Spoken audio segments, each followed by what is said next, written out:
Paz do Senhor. Amém. Foi bom que ele orou já por mim. Eu falei, Senhor, tira todo o nervosismo. Você fica. O dia que a Kátia falou pra mim isso, eu fiquei até muda. Aí. Falei, Jesus. Aí recompus e falei pra ela, tá bom. Eu aceito que eu não sou dessas que retrocede. Aí. Então, a gente já está com o horário meio avançado, né?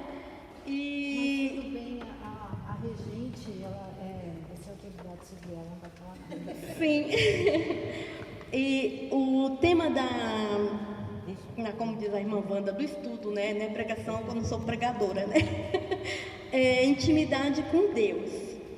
E em Gênesis 1:27, e na minha pregação tem tanto versículo, Jesus, depois eu falei, meu Pai do céu, é porque eu gosto de ler a palavra, eu leio, para mim tudo esse versículo é bom, esse também, e aí fica difícil.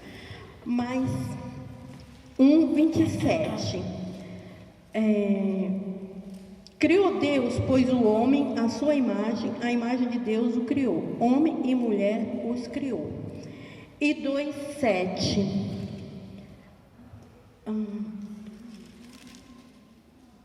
então formou o Senhor Deus ao homem do pó da terra e lhe soprou nas narinas o fôlego de vida, e o homem passou a ser alma vivente. Então, Deus, aqui é a criação do homem, né? Deus criou o homem para ter intimidade com ele. Desde o início foi assim. Nós já fomos criados para ter intimidade com Deus. Intimidade. Então, o que é íntimo, né? Eu procurei, né? E tá aqui. Íntimo é estreitamente ligado por afeição e confiança. Isso é intimidade. Então, Deus instituiu o casamento em Gênesis 2:24, né? Que é aquele versículo, eu nem vou ler igual eu falei, tem alguns que eu vou pular, porque o tempo está avançado e tem muito versículo, que é aquele versículo que Deus uniu o homem e a mulher e serão uma só carne, né? Então, o casamento, ele é monogâmico, heterossexual, união completa entre duas pessoas, quer dizer, intimidade maior não há, né? E também o Senhor se colocou nessa intimidade. Então aqui eu coloquei Eclesiastes 4:12, quem quiser abrir, que é aquele cordão de 3 dobras.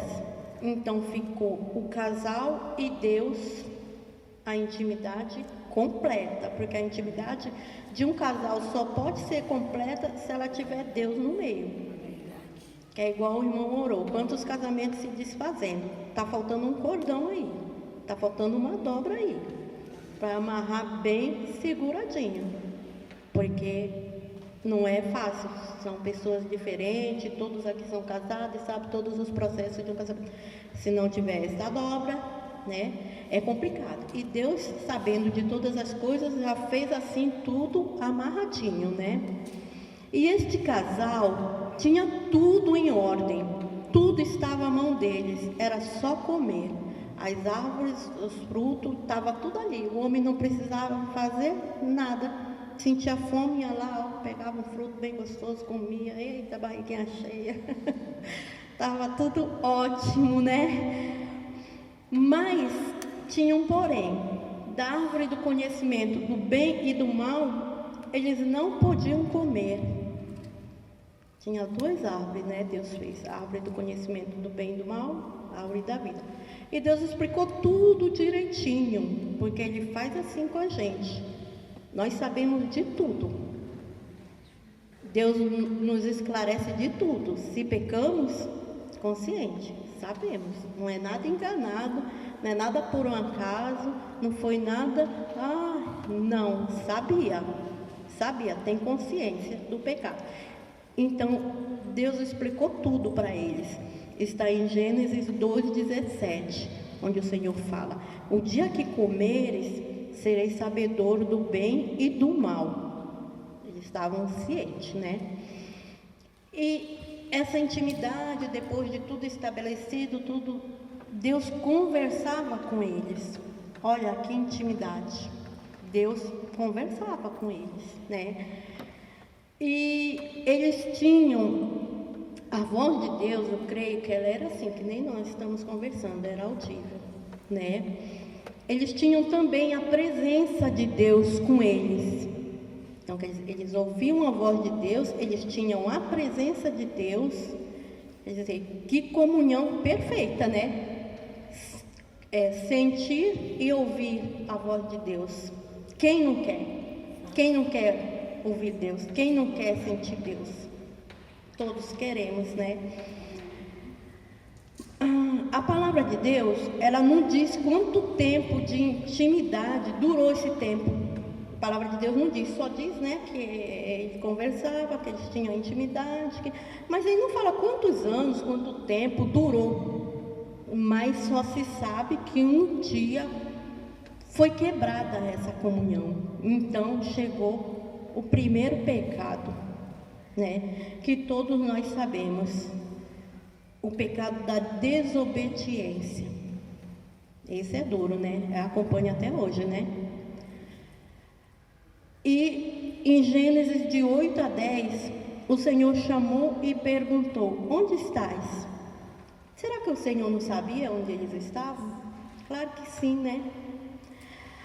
Mas eles falaram assim, o Senhor precisava ouvir da boca deles a confissão. E ainda hoje é assim, quando nós pecamos, nós temos que confessar o nosso pecado para poder ser perdoado. E Deus não sabe que a gente pecou? Meu Deus, já sabe antes da gente pecar. Ele já sabe, meu Deus do céu, meu filho vai cair, vai escorregar, vai tropeçar e agora. Mas o filho dele está avisado, né? É igual eu falei, vai consciente. Depois, pequei. Aí vai lá, restaura, pede perdão, né? E Deus sabe, mas você tem que falar, a sua boca tem que abrir. Aconteceu com eles aqui. Eles tiveram que falar o que aconteceu. Aí, né, Eva foi enganada por Satanás, né? Nós sabemos da história. A cobiça dos olhos, né, que são os nossos próprios sentidos que nos levam a pecar. O olho é o perigo, né? É o perigoso. Acho que até o mais, não sei se ele concorre com a boca, né? Não sei. Então, ela cobiçou aquele fruto que foi agradável aos olhos dela. Ela nem lembrou, estava avisada, tudo, foi lá e comeu, né? E aí, pronto, estabeleceu-se o primeiro pecado de desobediência, né? A carne aflorando, né? A carne que é pecaminosa, ela aflorando nessa hora, como acontece até hoje. E Satanás não parou mais, deu certo com Eva, ele continua até nos dias de hoje.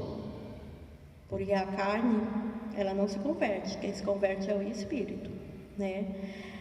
E eles perceberam que estavam nus e tiveram medo e se esconderam, né? A consciência chegou na hora, porque aquela comunhão linda, maravilhosa, face a face com Deus, acabou.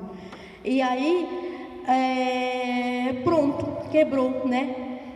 Agora pense, se a quebra de intimidade de um casamento que Deus estabeleceu, que a gente já falou, se ela já é difícil, se ela é dura, se traz tristeza, traz angústia, traz desespero, traz depressão, né?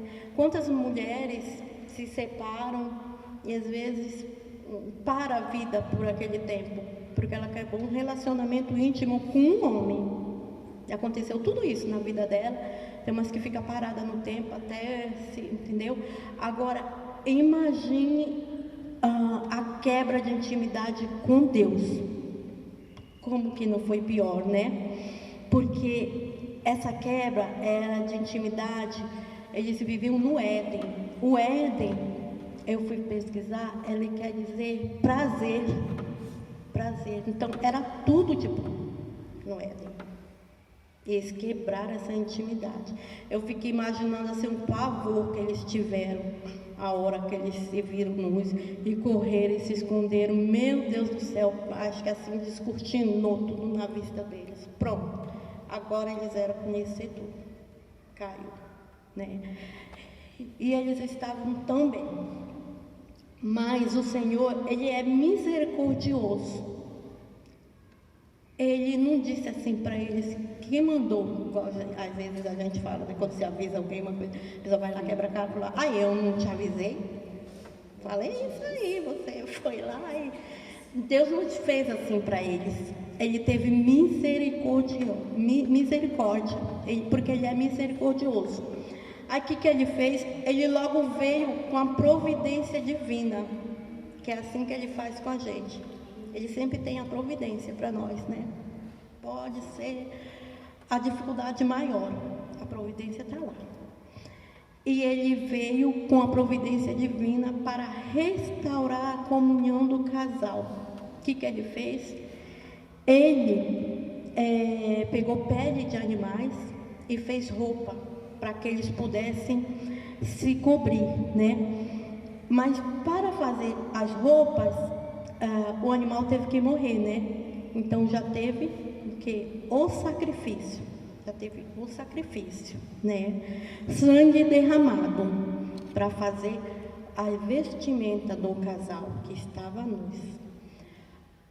Vestimenta representa santidade. Na Bíblia, vestimenta sempre vai representar santidade. Na Bíblia, não esqueçam. Então, aqui, esse eu acho importante ler, é 1 Coríntios 6:11.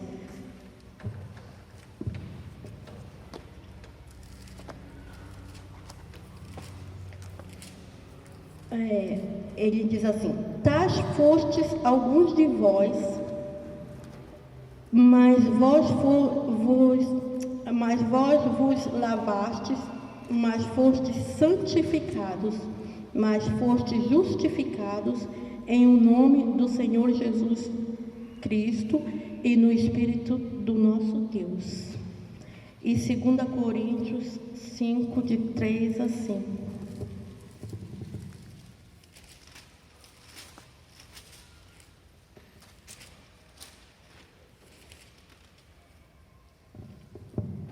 Se todavia formos encontrados vestidos e não nus, pois na verdade o que estamos neste tabernáculo gememos angustiados, não por querermos ser despidos, mas revestidos para que o mortal seja absorvido pela vida.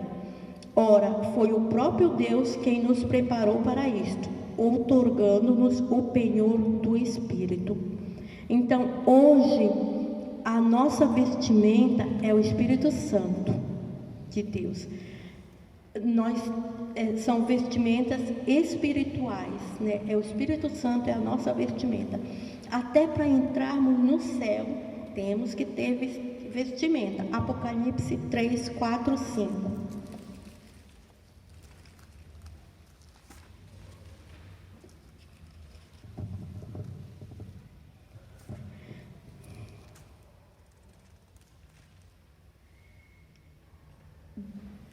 Não, só o 5 dá.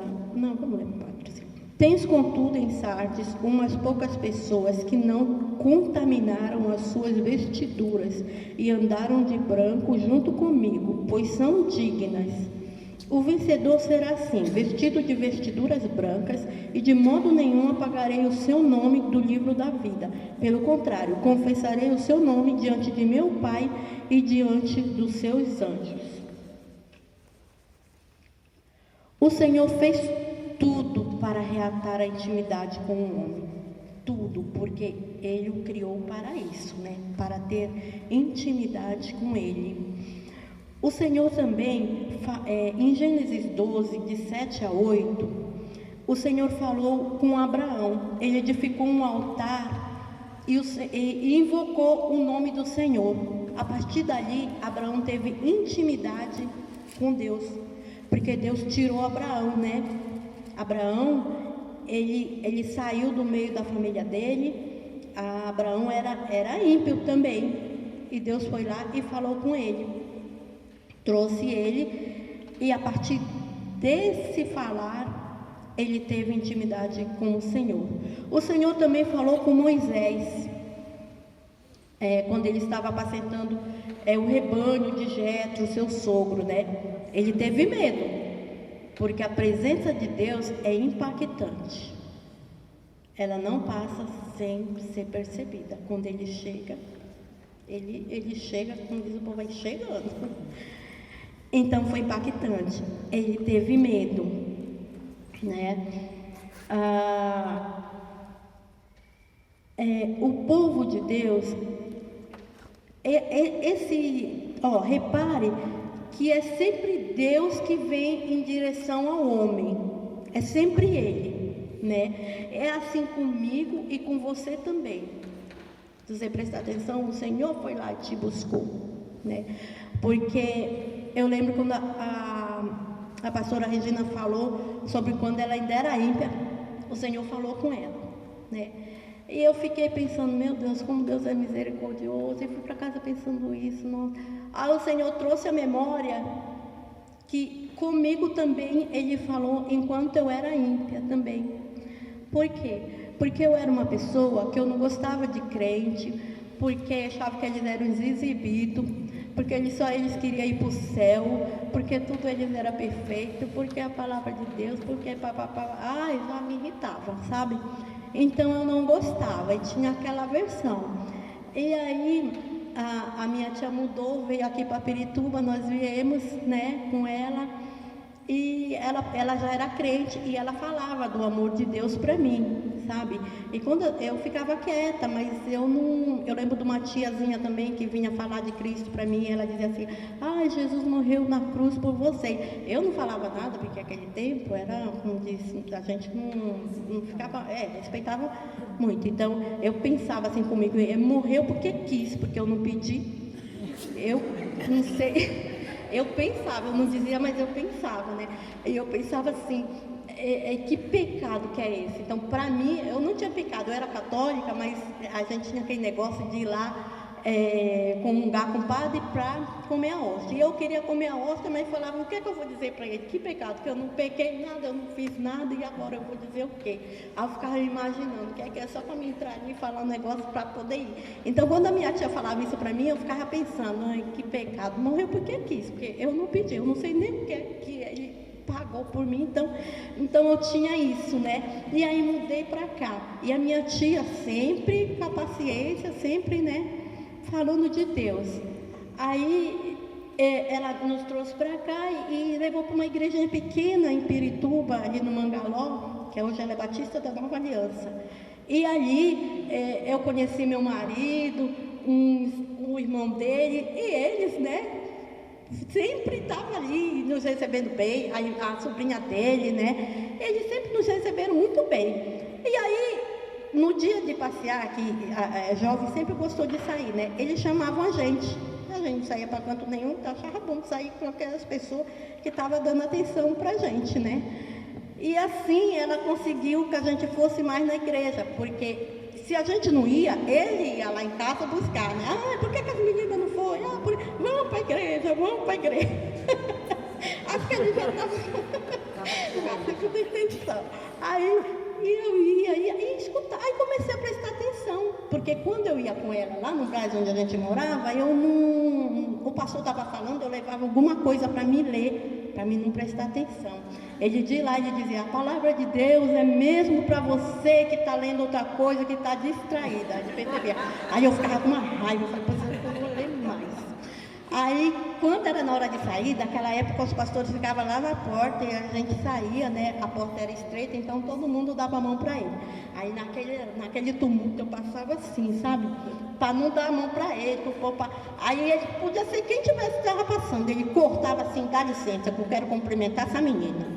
Aí vinha, me cumprimentava e ia. Meu Deus do céu. E eu tinha que ir, que, né, a minha tia, minha mãe, obrigava a ir. Aí que eu ficava com mais raiva, sabe? Então, quando eu mudei para cá, eu comecei a prestar mais atenção, porque eles receberam a gente bem, tinha simpatia, e eu comecei a prestar mais atenção. Aí eu falei assim, mas isso até que é bacana, isso é bacana, essa palavra é boa.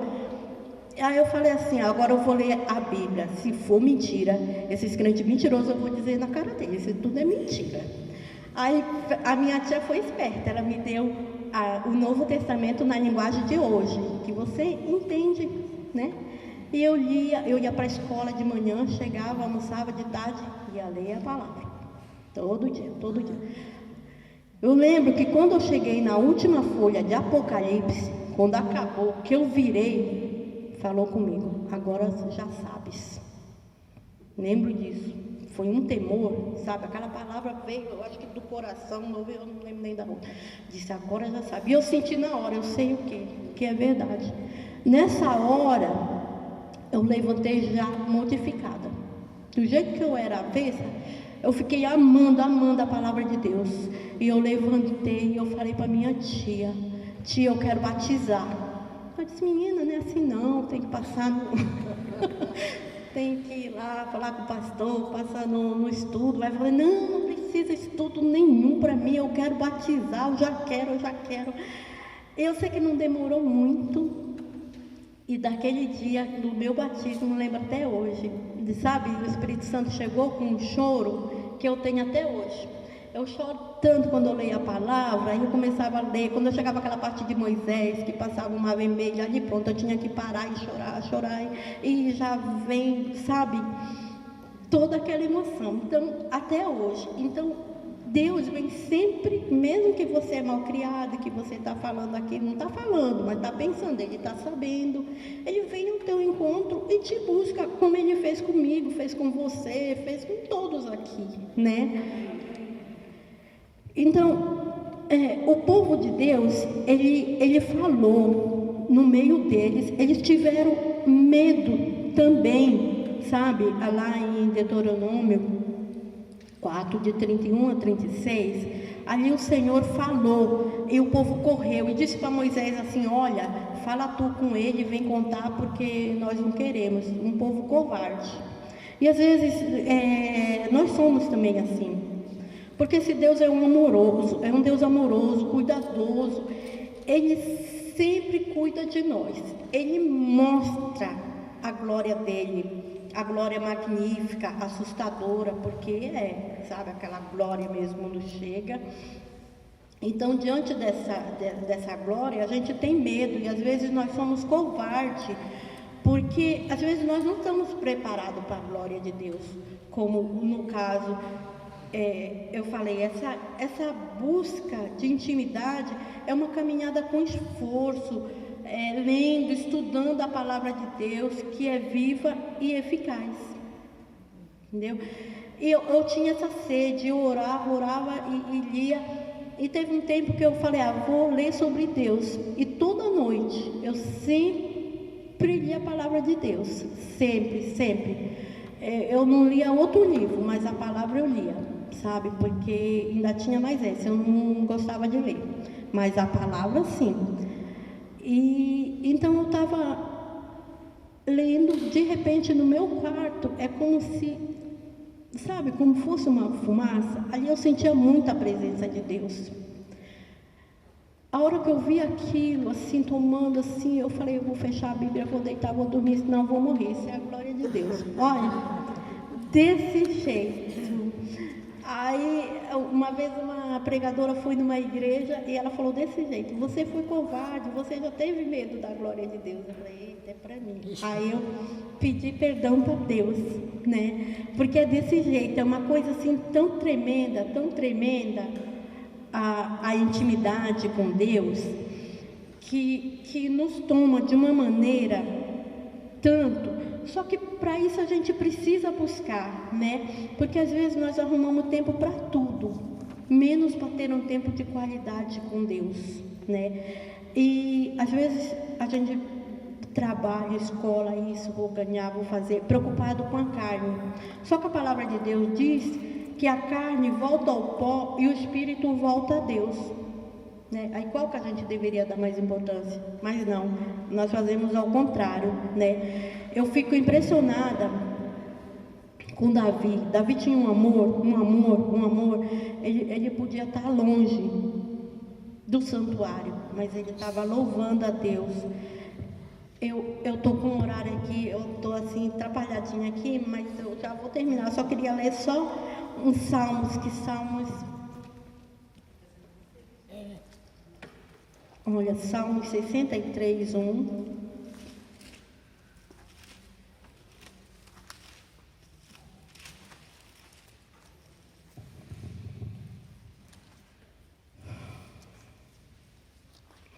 Ó Deus, Tu és o meu Deus forte, eu te busco ansiosamente. A minha alma tem sede de Ti. Meu corpo te almeja numa terra árida, exausta, sem água.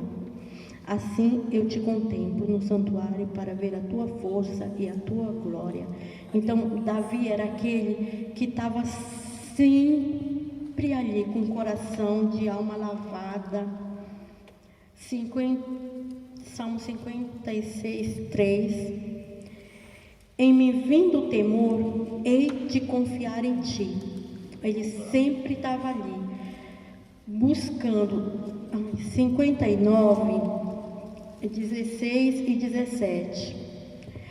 Eu, porém, cantarei a Tua força pela manhã, louvarei com alegria a Tua misericórdia, pois Tu tens sido alto refúgio e proteção no dia da minha angústia. A Ti, força minha, cantarei louvores, porque Deus é meu alto refúgio, o Deus da minha misericórdia.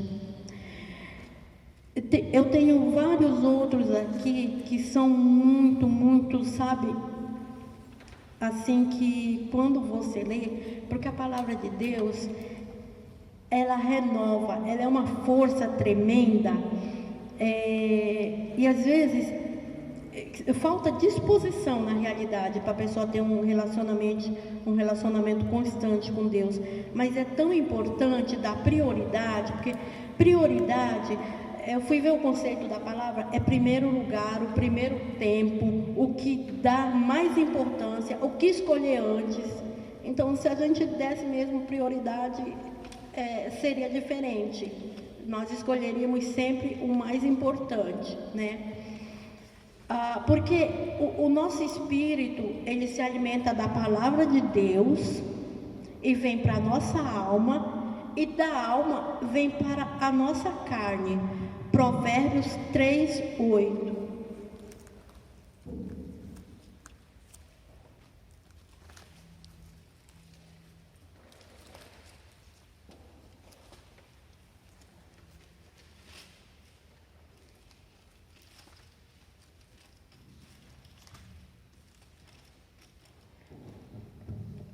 Será isto saúde para o teu corpo e refrigério para os teus ossos. A palavra de Deus, ela é assim. Ela chega no espírito, vem na alma e vem para o corpo. A irmã que cantou domingo, ela desceu, pode ver, que ela estava mais mancando, ela estava mais ruimzinha. Hoje, ela largou até a bengala ali. Sabe o que é isso? A presença de Deus que restaura a alma. Primeiro ela chorou bastante, ela sentiu no espírito, veio para a alma dela, ela desceu chorando e já chegou no corpo. Ela está andando aqui e ela vai melhorar mais ainda, e mais a palavra vai fazer, e mais ela vai. Não é só com ela não, é com todos nós. A palavra, ela faz isso, ela tem esse poder de restaurar o nosso corpo, a nossa alma e o nosso espírito. É coisa maravilhosa. É estupendo quando você está na presença de Deus, quando você lê a palavra. Eu leio a Bíblia, assim, eu me propus a ler a Bíblia inteira todos os anos. Comecei na pandemia, estou no 3º ano, mas tem dias que eu tenho que parar de ler para chorar, orar, porque o Espírito já chegou, está ali trabalhando. Então, sabe, eu tenho meu cantinho. Eu lembrei do pastor falando, pastor Homero Aziz, né, falando do cantinho da adoração. Eu tenho meu cantinho da adoração, ele tem um cantinho dele, e a gente fica ali. E ali é para ler. E você para. Tem hora que eu não consigo continuar lendo mais a palavra. A palavra por si só, ela fala, sozinha. É maravilhoso. Então, como eu ia dizendo, na terça ele falou sobre raiz profunda. Quando ele ia falando, duas pregações, foi assim, tudo caindo na intimidade com Deus. Porque se você tem intimidade com Deus, a raiz cresce mesmo, é profunda, do jeitinho que ele falou. Eu até coloquei aqui também. A palavra de Deus, ela se renova incessantemente, ela nunca fica velha, nunca... Toda a vida, se você viver 100 anos, 120, quando você lê a palavra de Deus, ela está te dizendo outra coisa. Naquele mesmo salmo que você já leu há 500 anos. Meu Deus, eu não vi isso aqui. Ela está se renovando. Entendeu? Então, o que eu queria deixar para os irmãos é assim: aquilo que você dá importância tem valor para você. Se você dá importância para a palavra, você vai ler mais a palavra, você vai meditar, você vai dar tempo para ela. É a prioridade, o primeiro lugar, antes. Se você dá tempo para a oração, se ela é prioridade na sua vida, você vai arrumar tempo para a oração. Você só não vai arrumar se não for prioridade, se não for o primeiro lugar, se não vir antes, então deixa para depois, né? Mas se ela for prioridade, você vai arrumar tempo para orar. Porque essa palavra, ela nunca vai se apagar da sua mente. Mesmo que você tiver, digamos, com Alzheimer, eu já vi gente com Alzheimer na cama, não fala nada, coisa com coisa, mas fala versículo, porque foi crente a vida toda, aquilo ficou lá, entendeu? Então, é assim a palavra. Agora, para terminar, agora é acabar mesmo, é Salmo. Agora, eu vou deixar só 2 salmos, o 9 e 10. Capítulo 9? Isso. Salmo 9, versículo 10. Que ele diz assim: em ti, pois, confiam os que conhecem o teu nome, porque tu, Senhor, não desamparas os que te buscam. Esse conhecem o teu nome é intimidade. O nome de Deus é forte, é poder. Ele disse, eu sou. Então, isso é intimidade, aqueles que te conhecem, que conhecem o eu sou. E Salmo 16, 11.